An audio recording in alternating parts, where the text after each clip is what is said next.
Layer styles are effects that you can apply to your layers.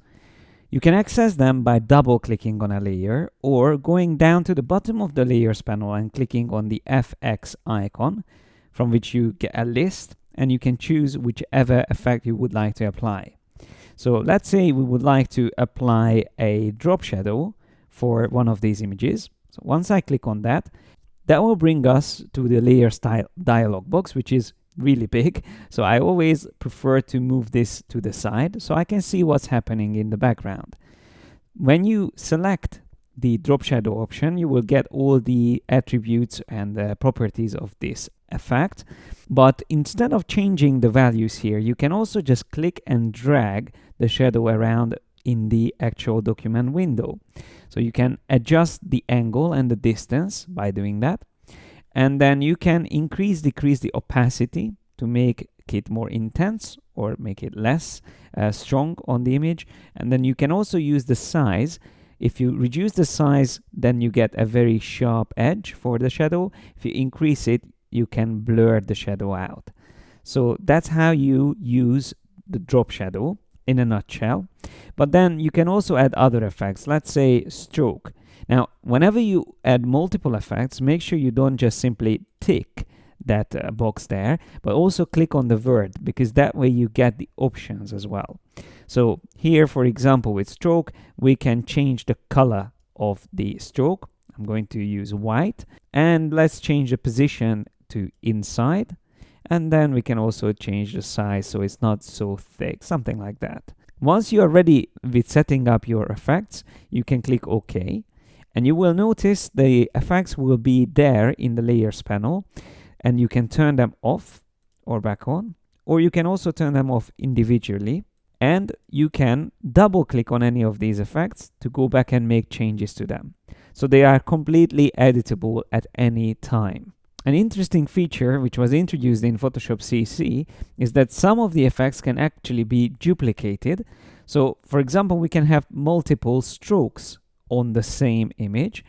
If I change the color to something else, let's say we pick a color from this image here, and I'm going to increase the size of that, then you might notice that we only see one of these effects, but because the thicker one is on top, that's why we don't see the other one. You just have to click on this arrow here to move an effect down, and you can see now we have two strokes. We have the white one, and we have this magenta color that I just picked from the other image.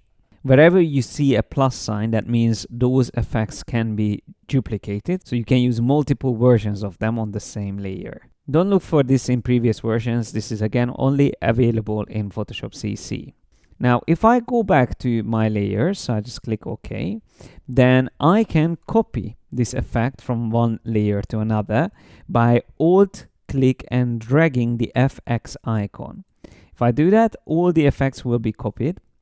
If I don't hold down the Alt, just simply drag the FX icon from one layer to another, then I just move the effects. So remove it from the previous layer and move it onto this one.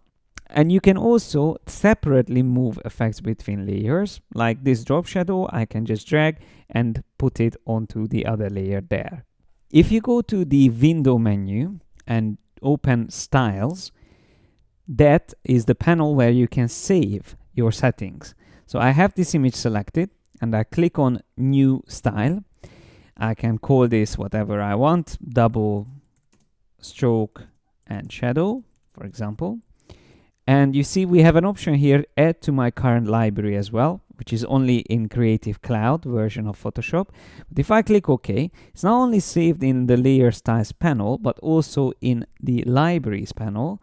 So if I go to Window, Libraries, it will also be there. So you can see there's the double stroke style saved. Why is that useful? Well, this styles option might not be always available in other documents, but as long as it's saved into your libraries, you will always be able to find it from this panel in any of the document and even other computers. As long as you log into your Creative Cloud account, you will be able to find all your saved layer styles. Let me also show you another interesting feature. If I go into the drop shadow option, you can see that we have a feature here called Use Global Light.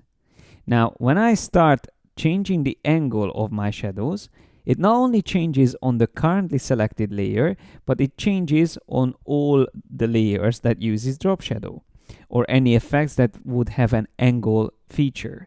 So as long as the Use Global Light is selected, the angle and the distance of shadows and all these light effects will be all linked and connected, which makes everything look more realistic. So imagine the shadows going all kinds of different ways and different length, then it won't look natural. It won't feel like there is a light source that casts these shadows from the objects. So Use Global Light is definitely a useful feature. And I would like to also make sure you know that you can use layer styles on groups.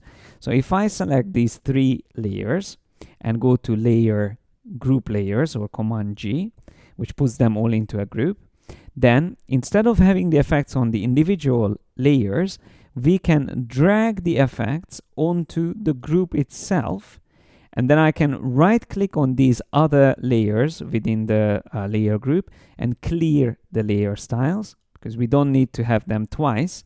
Now we have all the effects here on the group. So I can turn it on and off, and you see all 3 layers are affected by these layer styles. So if you want to use the same style, instead of duplicating it, just put everything in a group and apply the effects on the group itself. And as long as the images are within that group, they will be affected. As soon as I move it outside of the group, you see now it doesn't have those effects.